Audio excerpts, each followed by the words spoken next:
Jadi mah dia mah bacot Ya. terus, itu mukanya penuh sama mulut, itu congornya itu justru mukanya itu itulah congor orang semua. kebanyakan muslimnya, dan saya kasihan sama kalian. Begitulah. Justru iya, Yesus tidak Itulah ilmu orang terkutuk. pengajaran yang mengikuti orang yang buta huruf. Begitu tuh Bang. Chris ini kayaknya nggak paham loh dengan yang disampaikan dari tadi. Anda tadi sudah setuju di Ulangan 27 nomor 25 bahwa yang terkutuk di situ ada. Yang terkutuk di situ kan orang yang menerima suap atas kesalahan yang menimpa orang yang tidak bersalah. Dengar ya? Yudas. Iya, dengar dulu. Iya, Yudas kan? Oke. Beda konteksnya, makanya Ya, dengar, Anda setuju, saya setuju. Oke. Kalau Iya, Anda setuju, saya setuju di situ. Kaitannya dengan Yesus, kamu membawakan tadi Yesus itu orang yang terkutuk di atas kayu salib. Kayaknya Beda model konteksnya. soundtrack Karena Ustaz Alif Yesus berubah itu ini kayaknya. Ada digantung delay. di tiang salib, bukan Betul, karena dia betul. bersalah. Karena itu orang yang tidak mungkin senang gini atas maksudnya. pemberitaan Berarti kebenaran Yesus firman Tuhan. Oke. Benar dulu. Oke. Atas dia mengatakan kebenaran firman Tuhan. Enggak, jangan kemana-mana. Narasi Anda itu terlalu kemana-mana, Pak Kris. Pak Kris. Nah, begitu. Nah, oke. Kok kemana-mana Pak Kris. sih? Pak Kris, berarti menurut iman Kristen, sebentar Pak Kris. Oh, Ya. menurut iman Kristen, Yudas yang terkutuk tapi digantikan oleh Yesus, gitu. Tidak ada digantikan oleh Yesus, nggak ada. Memang Nah, tadi Yudas kok dikutuk gitu? mati dia. Memang Yudas dikutuk dia. Lah. Beda konteks. Beda konteks. Nah, kasus Beda konteks. yang ditanggung oleh Yesus itu dosa sebelum kejadian yang Yesus terkutuk sebelumnya. nggak? Orang yang telah menjadi dosa manusia yang telah jatuh ke dalam dosa. Ya. Iya, Manusia kan yang Yudas jatuh ke dalam terkutuk dosa tuh, sebelum tapi kasus-kasus digantikan oleh Yesus yang gitu. menimpa oleh Yudas. Kasusnya bukan Iya, kasus mulai yang error. yang diadakan Yudas. Makanya Yudas itu langsung dikutuk. Ya. Ya, beda Nah, konteks. Yudas kan terkutuk tuh, Anda setuju? Bukan. Iya, nggak sekarang ada- kita nggak ada simpan terkutuk. ulangannya. Yesus itu mati di tiang kutuk salib itu bukan karena dia terkutuk, bukan, tetapi dia menanggung kutuk orang dosa itu, menebus manusia dalam kutuk dosa. Iya, menggantikan kutuk kan? Ya, dibedakan. Nah, contohnya Yudas yang berdosa kan? Makanya kalau sekolah Bang jangan mengikuti Lah kok dibedakan lagi? Gimana sih? Tadi Anda katanya menggantikan kutuk orang lain. Ajaran orang yang buta huruf. Iya, contohnya kayak Yohanes, dia yang buta huruf. Aduh, Nah. bersin gua, bersin. Gatal hidung, bersin. Nggak jujur dia, nggak mau. Ini kenapa jadi kok jadi belibet gini ya?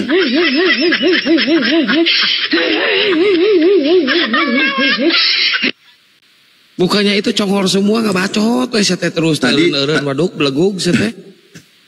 Gantian atuh ngomong teh saya nyerocos wae. Lucu. Jika karak kadal sambal anu lada saya teh kuain diwawalan ku sambal cibiuk da sungutna belegug sia boloko brokokok sia. Wah sia. Emang sambal cibiuk lada, Kang? Lada. Lada lumayan ya. Alah, baik.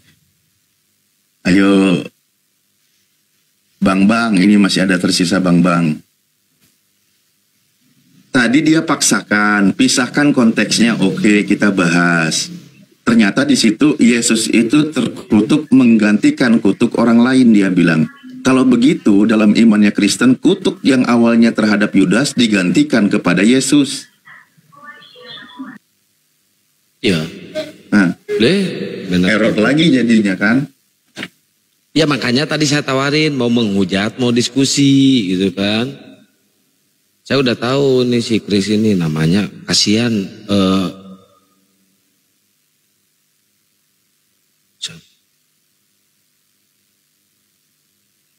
Ini Kris masih monitor nggak Kris? Syukron. Bang Krista. Mesra. Oh mesra. Hah? Kenapa diturunkan? Aduh. Kalau kalah debat diturunkan gitu. Maksudnya? Kenapa si abang tadi diturunkan? Mesra ini Islam apa Kristen? Nggak apa-apa. Nggak apa-apa, dia yang menang. Yang menang diturunkan, saya yang kalah. Ya. Oke. Giliran kalah diturunkan. Oh, Oh, Pengen cari menang. yang mana yang benar? Tadi katanya menang diturunkan. Nah, Udah dia saya nggak punya apa-apa, sendiri. saya yang kalah, dia yang menang Udah atau dia yang menang yang kalah berbagi. terserah gitu. Bang Krista, Bisa, ya. Supron. Ahimoto, Siap nyaut Kang, ada. gimana? Ayat mengkocok itu masih standby. Standby. Ini parah nih. Masya Allah, makasih Bang Krista. Tenang, tenang.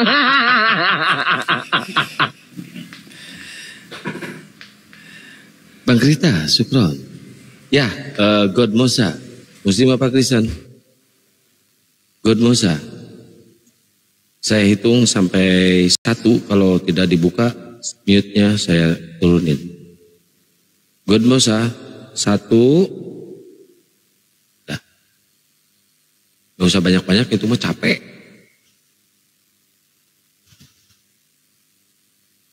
Ya silakan, yang Aliteng, yang mau diskusi silakan naik ya. Terutama buat para pendeta, pastor atau biarawati yang sedikit bohai ya. Silakan naik ke atas, kita diskusi ya teman-teman ya. Ini ada si Bangkong. Bangkong.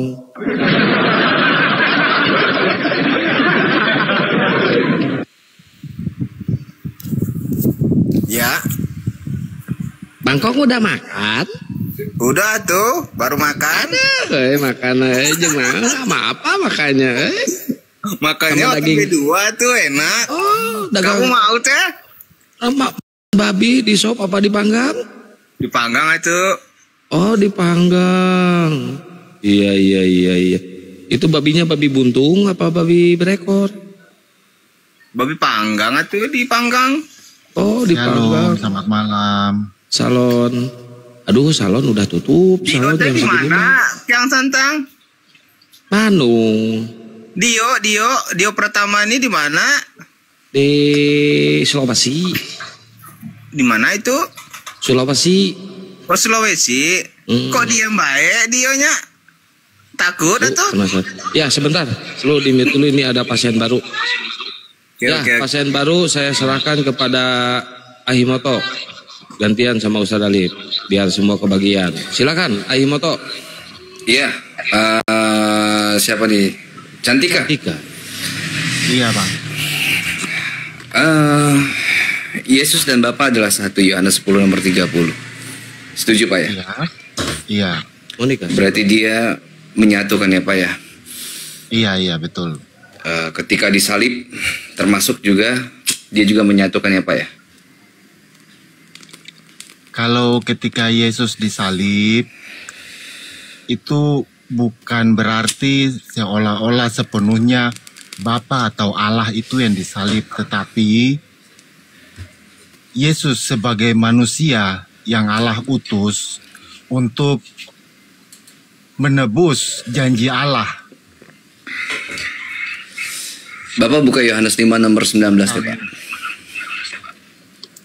Yohanes 5 nomor 19. Iya. Iya. Sudah dibuka? Iya sudah. Coba bacakan apa yang tertulis di sana.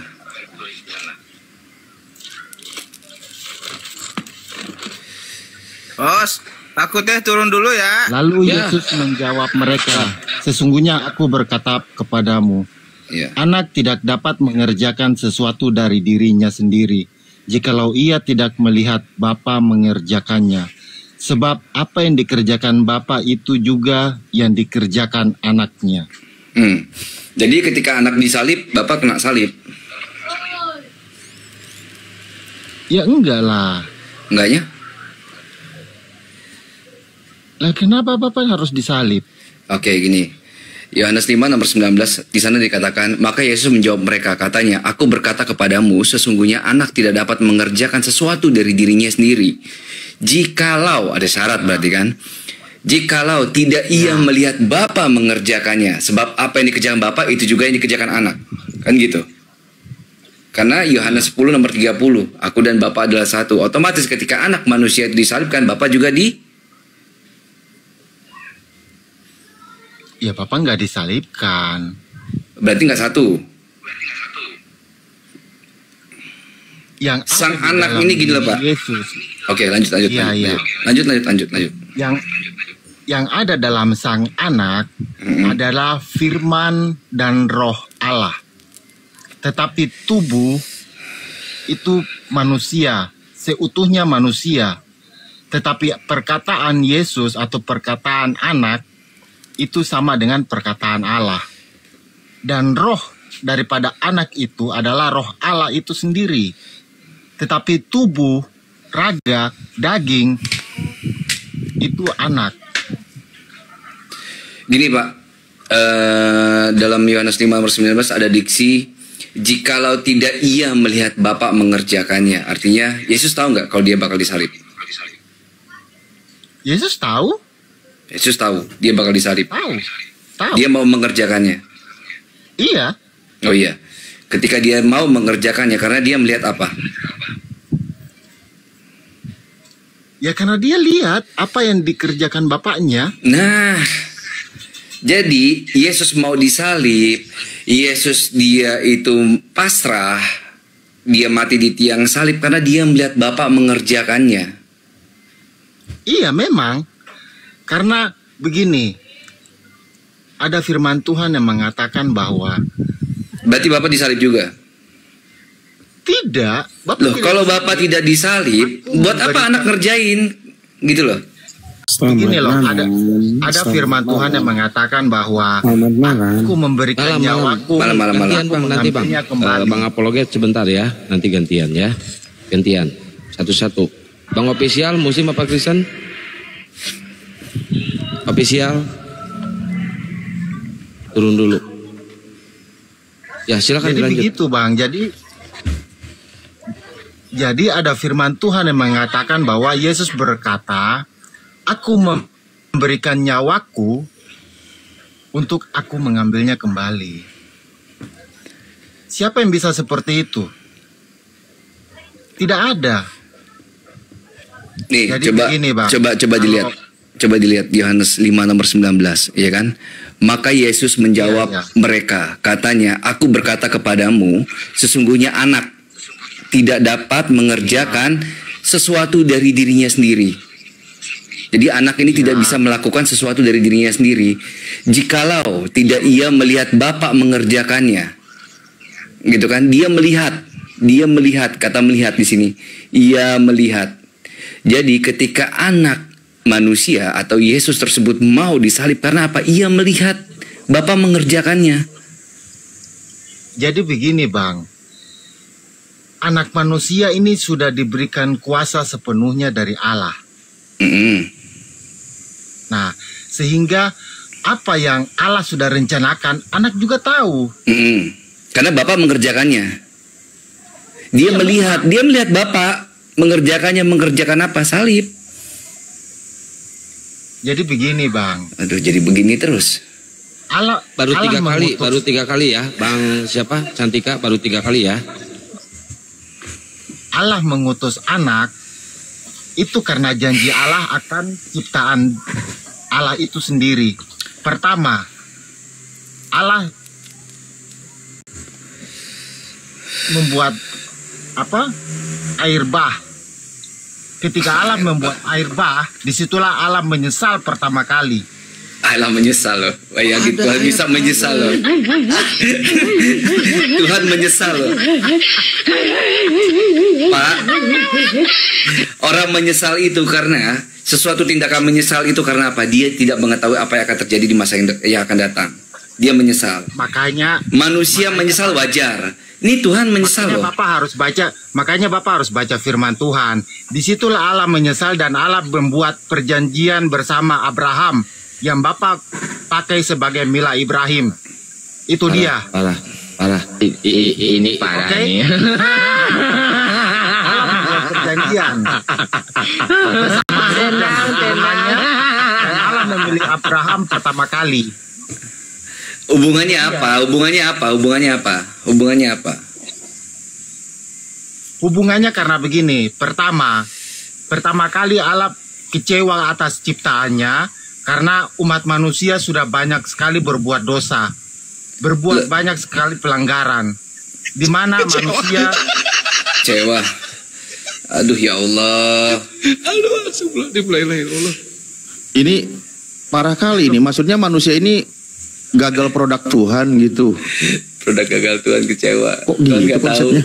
kalau manusia bakal begini. Berarti Bapak tidak baca Alkitab dengan benar. Bapak baca Perjanjian Lama. Di mana ada pertama air bah, kemudian Sodom dan Gomora. Air dari dan Medan. terakhir Salomo. Air dari Medan kan? Iya kan, Bang Candika? Salomo. Air bah itu air dari Medan kan? Air bah itu air dari Medan kan? Kalau airnya dari, nah, Mana betul. ada air dari Ya, Medan? Bang Bah soalnya kalau dari Sunda air atu. pelanggaran. Bang Cantika kena pelanggaran. Berhubung Bang Cantika kena pelanggaran, kita gantiin dulu sama debater yang lain. Ada apologet. Bang Cantika diam dulu ya, di mute dulu. Jangan kemana-mana, nanti gantian. Silakan Bang apologet sama Kang Chan, monitor Kang Chan. Apa ini yang mau dibahas? Bahas aku dan Bapak adalah satu. Aku Silakan. dan Bapak adalah satu, iya. Satu hakikat, Ustaz Alif, maju Ustaz Alif. Ya, satu hakikat, iya. satu kekuasaan, Satu kekuasaan, iya. setara. Setara. Oke, sebagaimana Bapak bisa mengutus Yesus karena dia setara, berarti Yesus juga bisa mengutus Bapak. Di dalam diri Bapak ada firman. Sekarang pertanyaan saya, Di dalam firman ada Bapak nggak? tunggu. Bagaimana Allahmu menciptakan langit dan bumi? Dengar dulu dong, jawab dulu dong. Jawab dulu dong. Dengar dulu. Nggak mau ditanya. Bukan, aku dan Bapak adalah satu. Iya, dua arah. Aku dan Bapak adalah satu. Ya. Dua arah dong. Saya mau tanya. Tunggu dulu, sabar dulu, sabar. Saya Nanti mau kalau tanya, curious. Saya mau tanya. Bagaimana Allahmu menciptakan langit dan bumi? dengan irodahnya, surah Yasin ayat 82-83, inama amruhu iza arodan syai'an ayakulallahu kun fayakun. Kun fayakun, apakah itu bicara tentang perkataannya?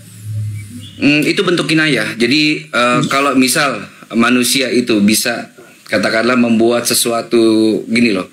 Misalnya seorang pesulap itu bisa katakanlah dia membuat segala sesuatu dengan simsalabim. Allah itu lebih mudah daripada itu.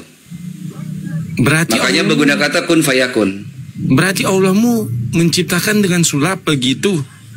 Bukan, bentuk kinayah itu bentuk. Allahmu menciptakan dengan sulap. Dia menyulap langsung ada bumi begitu. Bukan, bagi Allah itu mudah untuk menciptakan segala sesuatu. Pertanyaan saya, ketika Allah beriroda, mau dijawab nggak? Dia menciptakan dengan apa? Ketika Allah berkehendak, beriroda, ketika dia mau membuat segala sesuatu yang mudah baginya, dia cukup berkata jadi, maka jadilah, selesai. Iya, dengan apa? Dengan kekuasaannya dia, dengan irodanya dia. Kekuasaannya. Kuasa itu dalam bentuk apa? Dalam kuasa. Saya mau tahu ada kuasa Allah, kuasa Allahmu dengan apa? Lihat aja ciptaan gimana, Ustaz.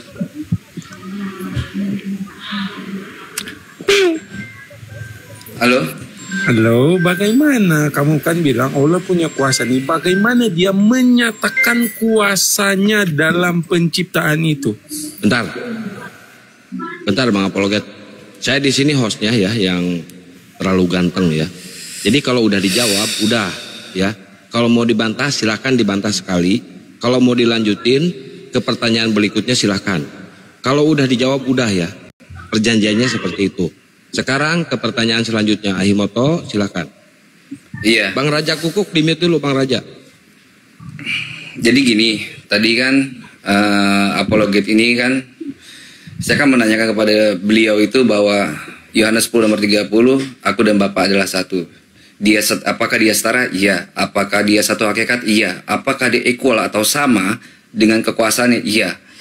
Ketika Bapa bisa mengutus Yesus, sebagaimana itu pula lah, berarti Yesus itu bisa mengutus Bapa, kan dia setara, kekuasaannya sama. Gimana apologet? Nah, inilah kegagalan Anda, Bang. Bapa dan anak itu adalah satu, setara.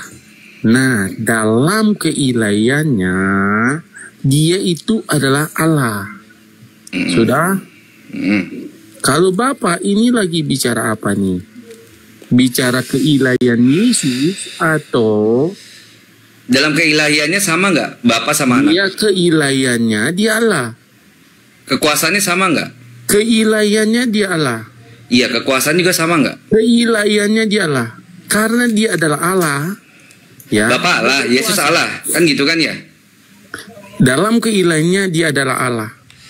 Namun bagaimana cara Allah Gini. memperkenalkan Yesus Allah. Yesus Allah. Saya sudah jawab loh. Bapak juga Allah kan gitu ya? Saya sudah jawab. Sekarang saya tanya Anda, bagaimana Allahmu memperkenalkan dirinya? Bang apologet. Allah mengenalkan diri. Saya tidak percaya kalau Yesus itu Tuhan. Yesus itu utusan, bukan Tuhan. Yang Tuhan itu Bapa yang di surga. Saya Katolik, Os. Ini salah ini. Bang apologet salah. Yesus itu bukan Tuhan, dia utusan. Nggak usah kita. Apologet ini Kristen dia. Raja Gugu, Anda Katolik, saya mau tanya nih. Bentar. Aduh, kok jadi kalian sesama kalian? Kalian berdebat berdua. Coba dilurusinnya berdua tuh kan. Saya cuma meluruskan, host. Yesus itu utusan, bukan Tuhan. Yang Tuhan itu Bapa yang di surga. Saya mau tanya, Anda seorang Katolik. Saya mau tanya doktrin tentang Maria.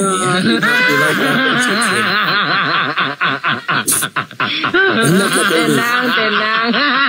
Anda Katolik. Anda bilang Anda Katolik. Saya mau tanya, bagaimana dengan Maria Immaculata Conception? Goreng dulu, Des. Biarin Raja Gugu dulu, kalau dia benar Katolik dia bisa jawab itu. Ya, mute-nya dibuka. Raja Gugu. Guk, buka dulu Guk. Mute-nya Guk. Ya, si Katolik katanya. Aduh. Guk, bukan mute-nya itu ada di bawah, di sebelah mawar itu ada mute di situ. Udah gua undang itu mute-nya. Itu dia terjeda itu, mungkin ada telepon dari si bom-bom itu. Guk. Guguk. Waduh. Atau Ahimoto terusin dulu sampai klimaks sama si apologet ini. Iya, jadi cara Allah mengenalkan dirinya itu dengan utusan. Para nabi dan para rasul. Yang mengenalkan siapa itu Allah. Gitu, apologet. Oh, bukan dengan penciptaan, karya penciptaanmu. Termasuk salah satu di antaranya. Ya, termasuk dengan penciptaan. Berarti Bang, ketika Allah menciptakan, dia menciptakan dengan apa nih? Dengan kuasanya. Kun fayakum. Dengan kuasanya. Itu dinyatakan lewat. Kuasanya itu dinyatakan lewat ciptaannya. Ya, ciptaan. Berarti ketika Abang bilang bahwa sekarang gimana cara Tuhan kamu itu menunjukkan atau menciptakan segala sesuatu dengan cara apa? Dengan cara berfirman, dengan cara firman. Di Kejadian 1 nomor 1 mana firmannya? Firman itu adalah Allah. Enggak, di Kejadian 1 nomor 1 ketika Tuhan menciptakan langit dan bumi itu pakai firman enggak? Di ayat 1 berfirman Allah. Di mana? Itulah firman. Enggak, waktu Tuhan menciptakan langit dan bumi itu pakai firman enggak? Di Kejadian 1 nomor 1 di mana? Iya. Oh iya sih. Iya, dia menciptakan dengan firman. Nih, lihat ya. Kejadian 1 nomor 1. Pada mulanya Ilah menciptakan langit dan bumi. Pakai firman enggak? Ayat 2, bumi belum berbentuk dan kosong, gelap gulita menutupi samudra raya, dan roh Ilah melayang-layang di atas permukaan air. Nah, berfirmanlah Ilah. Berfirmanlah Ilah, jadilah terang, lalu terang itu jadi. Dia menciptakan terang baru pakai firman kan? Firman. Nah, langit dan bumi pakai firman enggak? Langit dan bumi pada mulanya dia menciptakan apa? Langit dan bumi. Pakai firman nggak? Dan bumi itu bicara ruang dan waktu, bro. Pakai firman nggak? Dia menciptakan ruang dan waktu itu dengan segala isinya itu dengan firman. Mana ini? Langit dan bumi pakai firman. Ayat 4. Nomor 4. Ila melihat bahwa terang itu baik, lalu dipisahkannya. Itu baik. Terang itu dari gelap. Di mana? Langit dan bumi kok. Ini kemana-mana. Langit dan bumi. Ayat 5. Tamasnya kemana-mana kita. 5 ayat 5. Ayat 5. Dan Ilah menamai terang itu siang dan gelap itu malam, jadilah petang dan jadilah pagi. Sampai wahyu kita. 6 apa? Berfirman. Jadi cakrawala. Cakrawala itu apa? Cakrawala. Iya. Jadilah cakrawala di tengah segala air untuk memisahkan air dari air. Cakrawala itu air. Semesta. Nah, berarti itu termasuk langit dan bumi, bro. Iya, nih dimulainya karena langit dan bumi udah ada duluan kan. Kurios, kamu sudah mengakui bahwa ketika Allah menciptakan, dia menciptakan dengan firman. Di mana nomor satunya pakai firmannya? Kok Anda menyelipkan kata-kata Anda sendiri sih? Cakrawala. Enggak, mana cakrawala itu di antara langit dan bumi. Kamu sudah bilang tadi. Iya, cakrawala itu di antara langit dan bumi. Sekarang pakai firman enggak langit dan buminya? Kamu itu sudah bilang alam semesta. Iya. Apakah Allah menciptakan alam semesta? Berarti kontradiksi berarti. Kejadian 1 nomor 1 dia nggak pakai firman. Berarti nomor 6 berfirmanlah Allah jadilah cakrawala. Cakrawala ini semesta. Iya kan, dia pakai firman. Nah ini gimana? Berarti kontradiksi dong. Kita bahas masalah penciptaan sekarang. Di dalam Quran Anda. Ini dulu nih gimana? Firmannya di mana? Di dalam Quran Anda tercatat bahwa ini dulu tunggu. Kok ketika Allah menciptakan, dia sudah menciptakan batra. Dari mana itu sudah ada batra, bro? Aduh. Dari mana sudah ada batra dan muatan? Dari Mazmur. Dari mana? Dari Mazmur. Coba Akhi Moto mumpung open cam, tolong dibuka ini. Apa? Kan dari mana ditanyanya kan? Dari Mazmur. Nah, misalnya kita buka di sekarang ya. Serius Moto? Iya. Mazmur berapa? Tunggu dulu. Itu mau kapal kan? Itu di Mazmur 104 nomor 26. Kapal diciptakan kan? Gitu. Sama Tuhan kan? Dari Mazmur. Dari Mazmur. Dari Mazmur. Mazmur. Di dalam Quran Anda terdapat Injil dan Zabur ya. Nah ini. Jadi jangan dulu kabur. Ini kan kita bicara kapal dulu. Jangan dulu kabur dulu. Dalam Mazmur. Nah, itu coba dibacain. Nah, Mazmur 104 nomor 26. Di situ kapal-kapal berlayar dan lewatan yang telah kau bentuk untuk bermain dengannya. Biar selamat datang di kebenaran. Waduh, kapal dibentuk, diciptain sama Tuhan. Bro, itu dari Mazmur jadi ya, kapal-kapal diciptakan ya. Nah, lanjut sekarang. Mazmur dengan kejadian jauh mana, bro?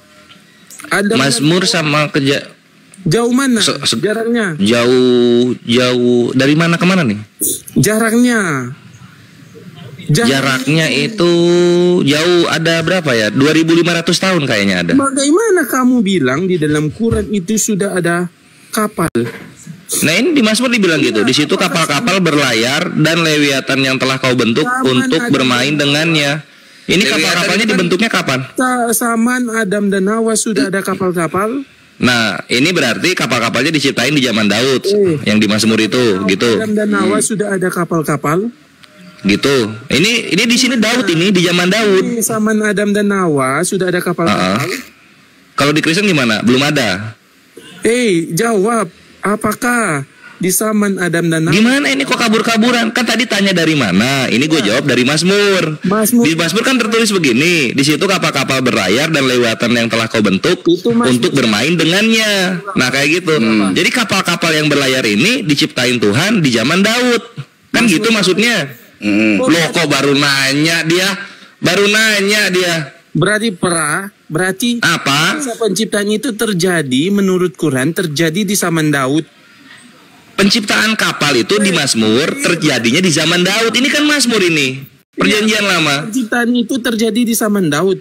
Iya, ini terjadi di zaman Daud kapal-kapal ini. Berarti batra itu terjadi zaman Daud. Kalau kata Mazmur iya zaman Daud. Iya, berarti penciptaan Adam dan Hawa jadi di zaman Daud. Loh bukan zaman Adam dan Hawa. Mazmur ini bercerita tentang kapal-kapal berlayar yang dibentuk Tuhan untuk bermain dengan lewiatan gitu loh. Itu di Mazmur. Di Mazmur ini. Itu di Mazmur. Orang yang nonton. Iya memang, makanya coba Akimoto ya. Siapa tahu Kores bohong, kita lihat di Mazmur ya. Coba dibuka dulu Akimoto, coba. Ini udah mulai gemeter dia ini. Nonton. Iya, ini supaya yang nonton melihat, dideketin lagi, di zoom in. Itu Mazmur apa? Karena dia tidak paham. Nah ini ya, kan tadi katanya kapal-kapal di Al-Baqarah gitu kan, kejauhan. Kita ke Mazmur dulu, lihat di situ silakan. Kenapa ngemis di Alkitab, bro? Bukan ngemis, memang ada di sini, di Kais-Kais ada dia. Berarti itu kisah penciptaan itu sudah di zaman Daud, bro. Atau gimana? Nah kalau gitu kenapa kapal diciptain Tuhan? Nah, apakah sudah di zaman Daud? Ya itu di Mazmur ini zaman siapa? Zaman Yesus? Zaman Daud kan? Ini malah muter-muter. Tadi katanya mau nanya penciptaan kapal oleh Tuhan. Dikasih Mazmur, marah-marah. Gimana ini maunya apologet Kristen ini? Gimana? Mazmur 104 nomor 26. Ini dari tadi melayang-layang di permukaan air apologet Kristen ini. Bentar Bang Apologet, silakan Raja Guguk, silakan. Kristen kayaknya. Bukan, dia tidak paham. Dijelasin kayak mana pun dia tidak paham. Karena dia muter-muter jawabannya. Kita ikutin ajaran apa yang dikatakan Alkitab, yaitu kita pikirkan. Saya sudah lama meninggalkan agama. Yesus itu Tuhan bukan Bang Raja Guguk? Bukan, Yesus utusan. Yesus utusan, Bapak yang Tuhan. Bapak yang Tuhan. Nah, apologet, Yesus itu Tuhan apa bukan? Alhamdulillah. Apologet, dibuka mic-nya. Ini mau bicara apa nih? Keilahiannya? Tidak usah ngomong keilahian, jelas-jelas. Raja Guguk, Anda dengan saya ya, Raja Guguk. Anda bilang Anda Katolik. Inilah kan? hidup yang kekal. Anda Katolik, Anda Katolik kan? Engkau satu-satunya Allah saya yang mau benar. tanya Anda, atau Anda nyamar sebagai Katolik? Raja Guguk, atau Anda nyamar sebagai Katolik? Saya mau tanya. Bikin pening kepala. Saya mau tanya Anda, bagaimana dengan Maria Immaculata Conception kalau Anda benar Katolik? Tidak perlu kau gini ngeles-ngeles, tidak perlu. Gimana? Atau kamu Islamnya Aku malas ngomong dengan kau bikin malu. Malas gimana? Atau kamu Islam nyamar?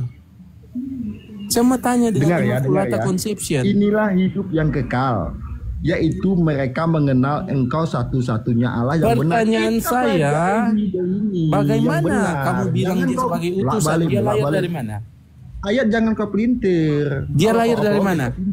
Kau punya akal enggak? Kau punya akal enggak? Oh, saya tidak tahu saya punya akal atau tidak. Nah, itulah kebodohan kau. Mendingan kau enggak usah lah. Kau bikin malu Kristen. Bikin malu kau. Mau main logika enggak? Kita enggak usah main logika. Kita baca Alkitab. Raja Guguk. Kita baca Alkitab yang benar. Pakai akal. Saya mau tanya Raja Guguk. Saya mau tanya Anda. Kalau kamu bilang dia utusan. Masa Tuhan punya kelemahan? Kalau dia kamu bilang dia utusan. Dia lahir dari siapa? Dosa kau banyak bicara lah kesana kesini. Dia lahir dari siapa? Dia lahir dari siapa? Kita bicara sesuai dengan adanya bacaan di Alkitab. Ini sesuai dengan kitab. Dia lahir dari siapa? Kang, ini rumah anti rongkar kan aman kan, Kang?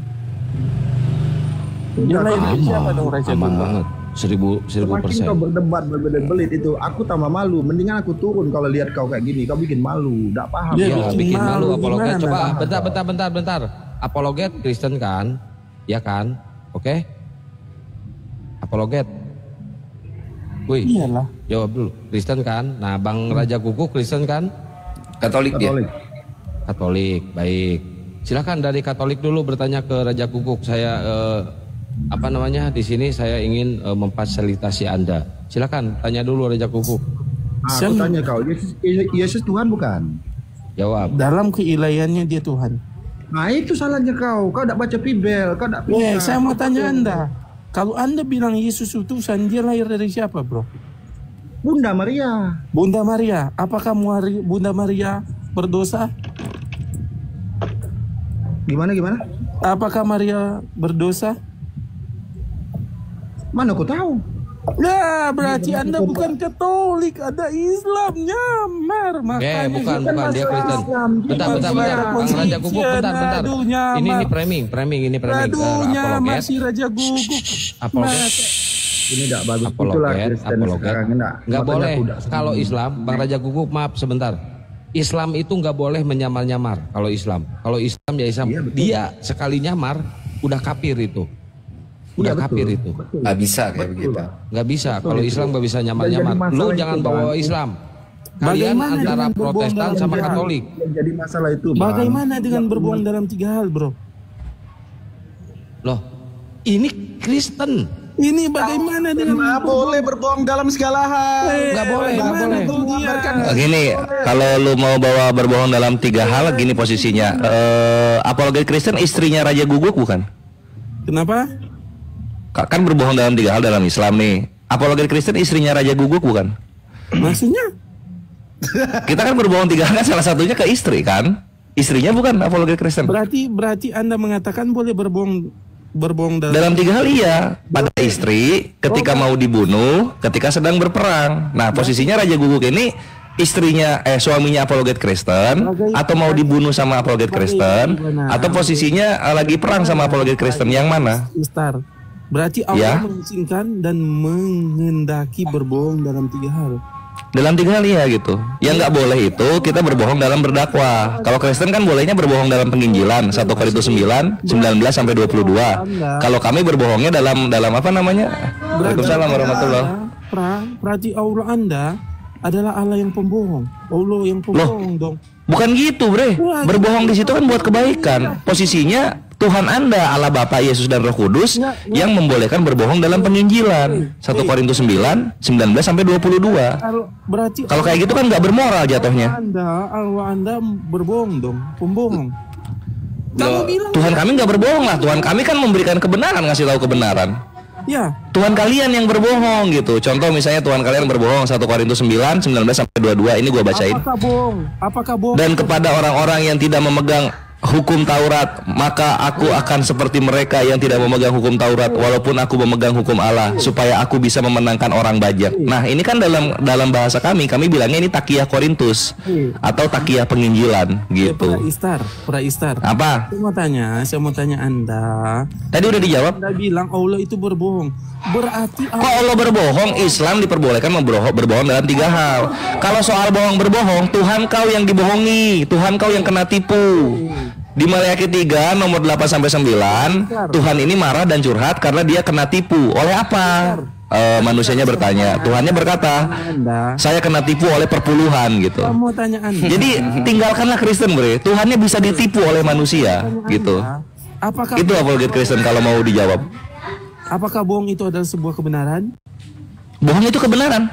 Bohong, apakah berbohong itu adalah Lihat Kristen, kenapa Kristen bisa menjadi banyak? Karena kan bohong kebenaran. Takiyah Korintus 1 Korintus 9 19 sampai 22. Pertanyaan Anda, itu kan kebohongan itu. Kenapa Kristen bisa ada di Amerika? Karena kebohongan. Apakah bohong? Coba, Kristen ada di Amerika karena kebohongan. Mereka kan orang kulit putih. Di sana kan suku Aztec, suku Maya pribuminya. Kebohongan. Gimana sih? Masa kayak gini aja nggak ngerti?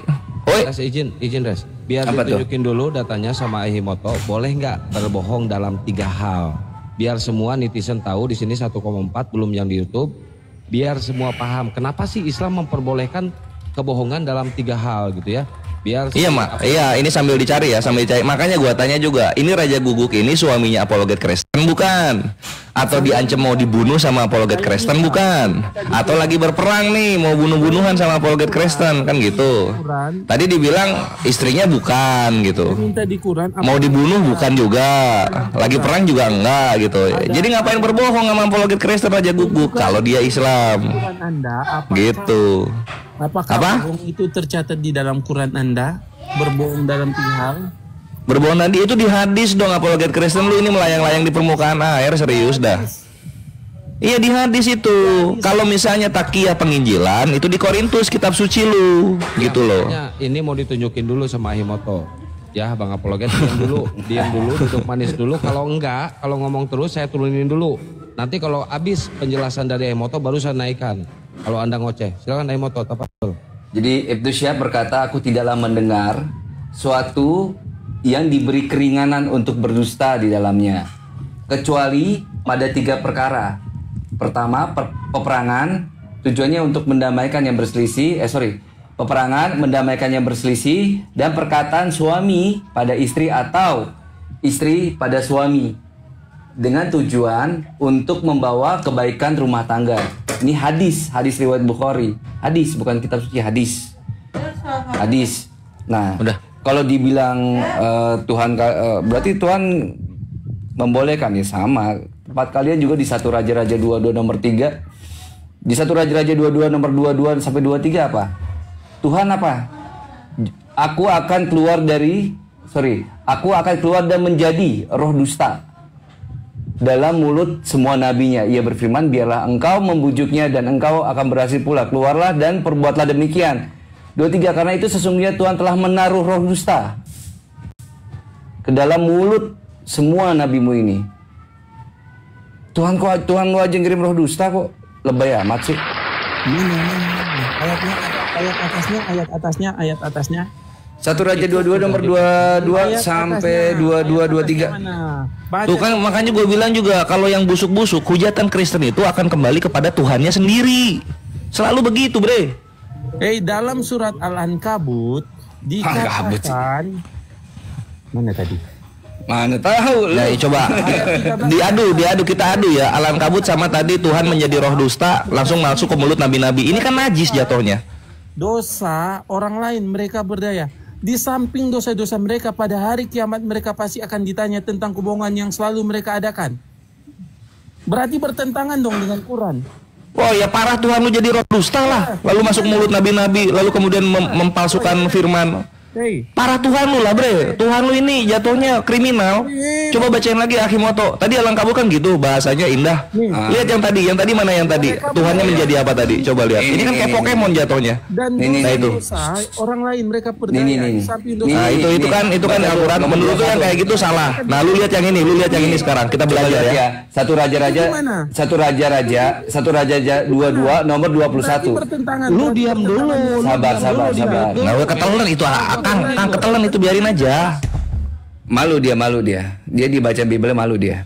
Di sini itu 1 Raja-Raja 22 dari nomor 21. Kemudian tampillah suatu roh, lalu berdiri di hadapan Tuhan. Ia berkata, aku ini akan membujuk Tuhan. Bertanya kepada dengan apa? Aku akan keluar dan menjadi roh dusta dalam mulut semua nabi. Ia berfirman, biarlah engkau membujuknya dan engkau berhasil pula. Keluarlah dan perbuatlah demikian. Direstui sama Tuhan.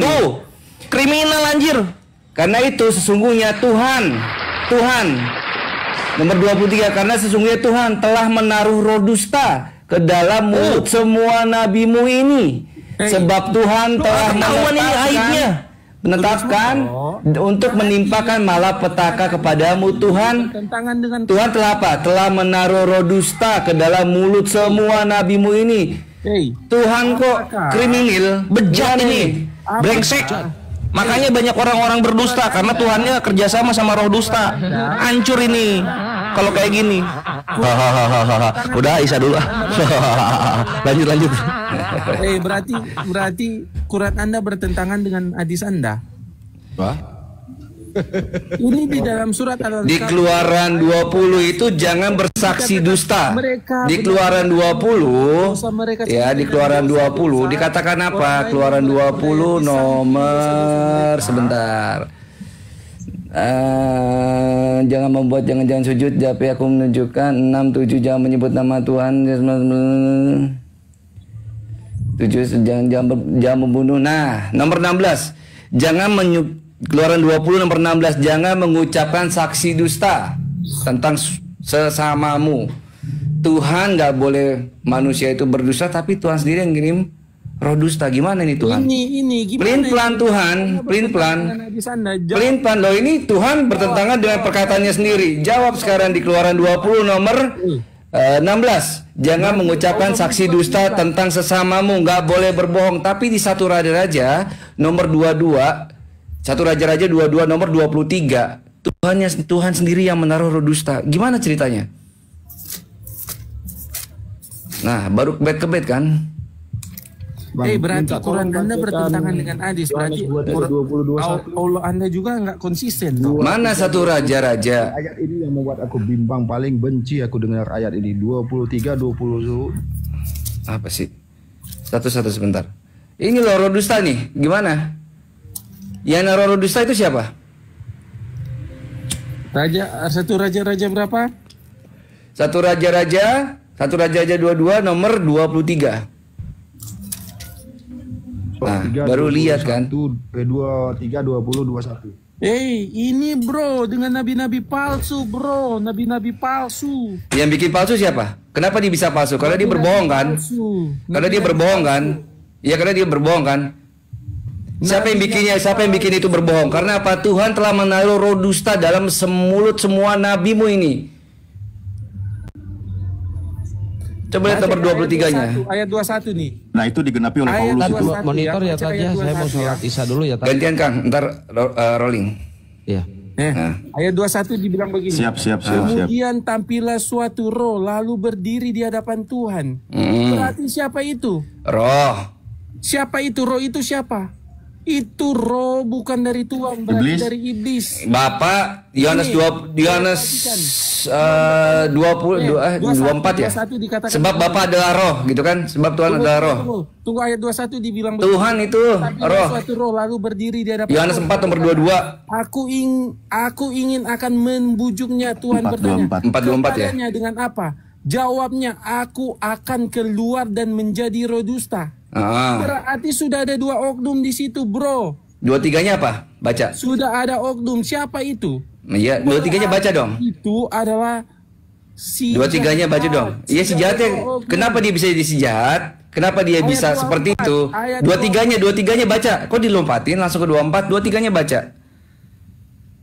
Coba 23-nya baca, coba. Nih, jawab. 24 langsung begini. 23, jangan 24. 23, kenapa malu sama firman Tuhan? Malu ya?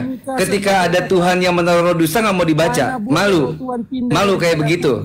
Karena apa? Bibel kamu bikin malu ya? Menjawab, sesungguhnya engkau. Nomor 23-nya dibaca. Jangan malu-malu. Kenapa kamu malu? Kau baca apologet nomor 23 kau belum baca itu apologet. Membunyikan diri, berkata Raja Israel. Ini nomor 23 dibaca. Baca 23 itu. Karena itu sesungguhnya Tuhan telah menaruh roh dusta. Kehapus. Itu Aimoto. 23-nya. Iya, terhapus. Nggak ada ayat 23 itu, nggak ada. Punya dia nggak ada. Karena ini tidak mengajar apa? Ajaran yang mengikuti kehendak dan kemauan Paulus. Paulus kan yang mengikuti apa yang diajarkan oleh Yesus. Yesus mengajarkan, kasihilah sesama manusia seperti dirimu sendiri. Kasihilah Tuhan Allahmu dengan segenap hatimu, dengan segenap jiwamu, dan dengan segenap akal budimu. Paulus pun mengajarkan hal yang sama. Paulus tidak melenceng dari apa yang Yesus mengajarkan. Paulus kan tinggal melanjutkan. Kenapa di sini abang cuma salahkan Paulus? Paulus kan tidak salah. Paulus kan mengajarkan yang benar. Paulus mengajarkan tentang kesucian.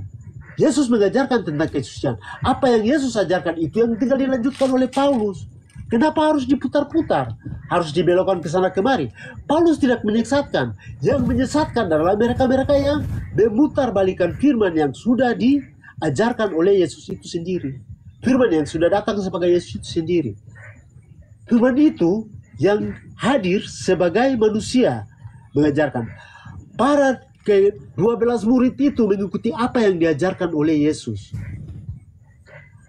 Paulus mengikuti apa yang diajarkan oleh Yesus. Kan tidak berbeda. Semuanya ikut satu koridor dan satu tujuan. Kenapa di sini sekarang Pak Juma mau putar balik? Kami orang Kristen tidak pernah kaget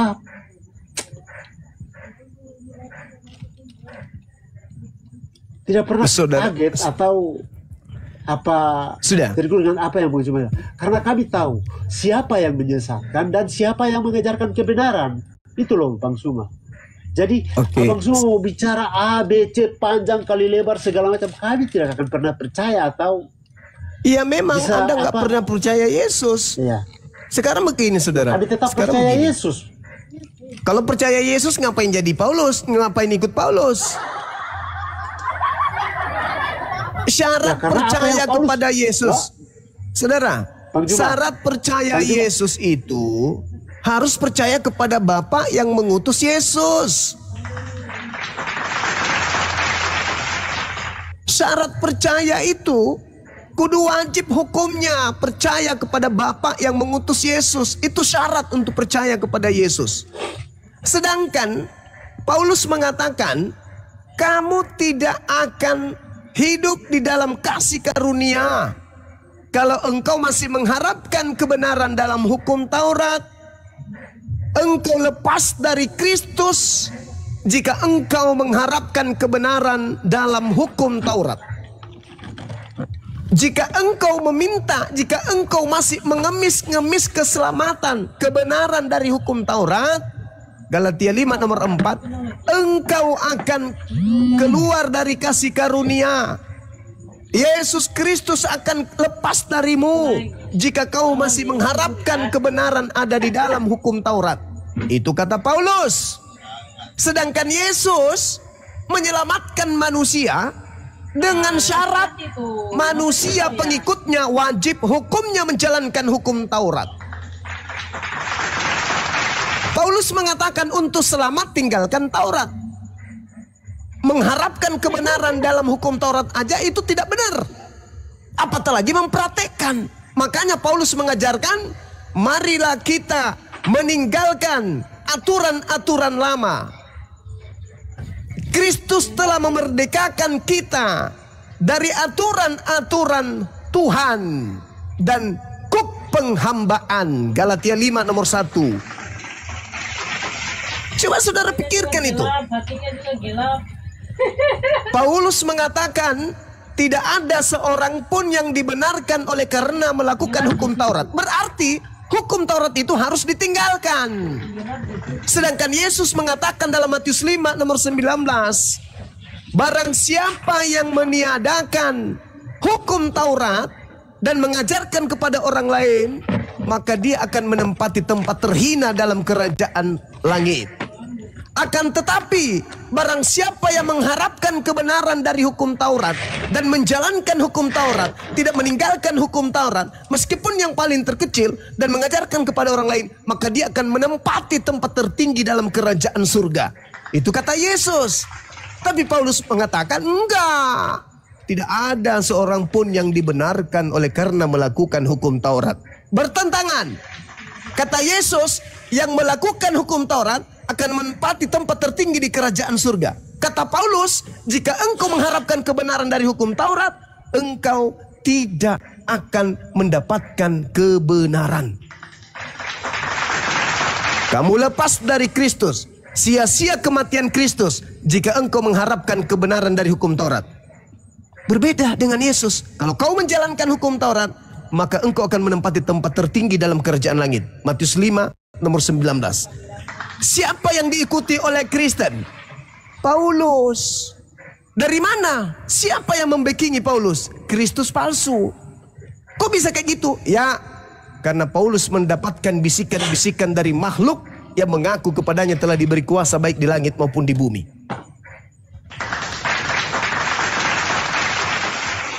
Itulah sibilisis. Silakan saudara. Ya, baik, terima kasih Abang Juma. Tadi Abang Juma terlalu berpidato panjang lebar, tapi intinya gini Bang Juma. Intinya adalah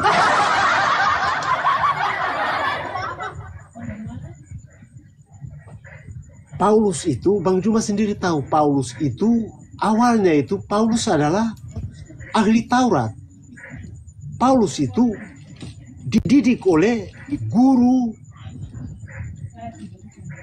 hukum Taurat. Itu Gamaliel adalah seorang guru. Ya, dia yang membimbing Paulus, dan Paulus tahu apa yang dibuat atau apa yang diajarkan oleh hukum Taurat. Hukum Taurat itu seperti apa? Dan Yesus bilang datang bukan untuk meniadakan hukum Taurat, tetapi untuk membenarkan. Tetapi Yesus mengkondisikan itu dengan memotong hukum Taurat. Yang terpenting dan terutama adalah bukan melakukan kebiasaan-kebiasaan agama dengan tradisi dan leluhur. Tidak. Yesus datang mengajarkan supaya manusia itu percaya kepada Tuhan. Yaitu Yesus mengajarkan dua hukum yang terbesar adalah kasihilah Tuhan Allahmu dengan segenap hatimu, itu adalah, dan hukum yang kedua yang sama dengan itu adalah kasihilah manusia seperti dirimu sendiri. Yesus mengajarkan kedua hukum ini adalah yang terpenting dan yang terutama dalam kehidupan manusia. Dan sesuai dengan apa yang diajar. Jadi Paulus bukan meniadakan atau Paulus mengarang-arang, dan tidak. Paulus mengikuti apa yang diajarkan oleh Yesus. Karena Paulus tahu bahwa apa yang Yesus katakan itu adalah benar. Yang Yesus buat itu adalah benar.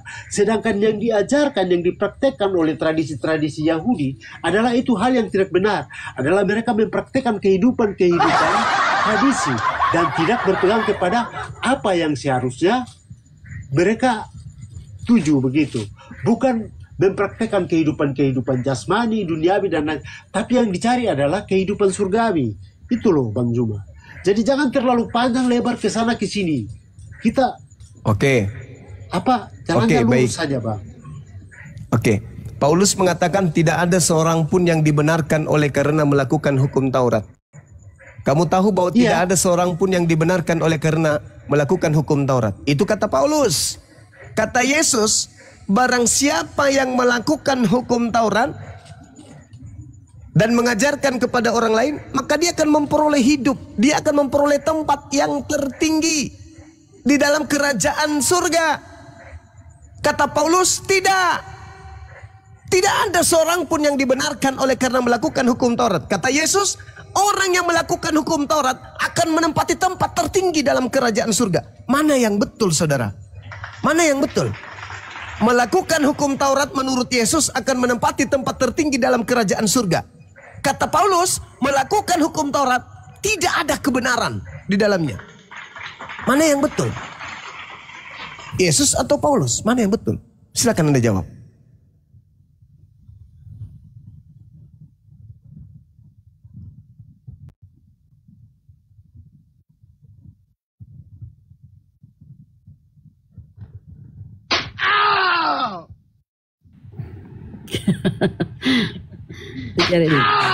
Pingsan anak orang. Pingsan anak orang. Mana yang betul? Tidur Nandola, ayo bangun, up. Ayo. Yesus memanggil. Yang betul yang ayo. mana? Mana yang betul? Al-Quran menjelaskan, Bismillahirrahmanirrahim, Qul ya ahlal kitab, lastum ala syai'in hatta tuqimut Taurah wal Injil, wa ma unzila ilaikum min rabbikum. Katakanlah wahai Nabi Muhammad, wahai orang-orang Yahudi dan Nasrani, kamu tidak dipandang beragama sedikit pun hingga kamu menegakkan ajaran-ajaran Taurat. Jelas itu. Al-Quran yang mengatakan itu. Sama seperti ajaran Yesus. Sama seperti ajaran Yesus. Kata Yesus, yang menjalankan hukum Taurat akan menempati tempat tertinggi dalam kerajaan langit. Itu ajaran Al-Quran mengatakan itu. Wa katabna lahu fil alwah min kulli syai' mau'idatan wa tafsila li kulli syai' fahusha biquwwah wa'mur qaumaka ya'khuzu bi ahsaniha sa'urikum daral fasiqin. Aku Tuhan telah menuliskan aturan Taurat kepada Musa, segala sesuatu sebagai pelajaran dan penjelasan kepada segala hal. Lalu aku berfirman kepada Musa, wahai Musa, berpegang teguhlah kepada hukum Tauratku dan suruhlah umatmu berpegang teguh kepadanya dengan sebaik-baiknya. Al-Quran menerangkan itu, Yesus menerangkan itu, datang Paulus. Apa katanya? Kamu tahu bahwa tidak seorang pun yang dibenarkan oleh karena melakukan hukum Taurat. Makanya orang Kristen cuman ibarat pakai lipstik, pakai topeng. Ditulis di mukanya, kami pemilik kitab Taurat loh. Periksa kulupnya, periksa meja makannya, makanan-makanan yang diharamkan oleh Taurat dimakannya. Lihat rumah ibadahnya, banyak patung di dalamnya. Yang disembah pun Kristus. Orang-orang Yahudi tidak ada sejarahnya menyembah Kristus. Gak ada. Jadi ini adalah sesuatu yang sangat-sangat luar biasa yang mesti saudara-saudara Kristen ini jelaskan. Jangan cuma mutar. Jelaskan. Yesusnya mengatakan, hidup kekal engkau dapatkan. 1.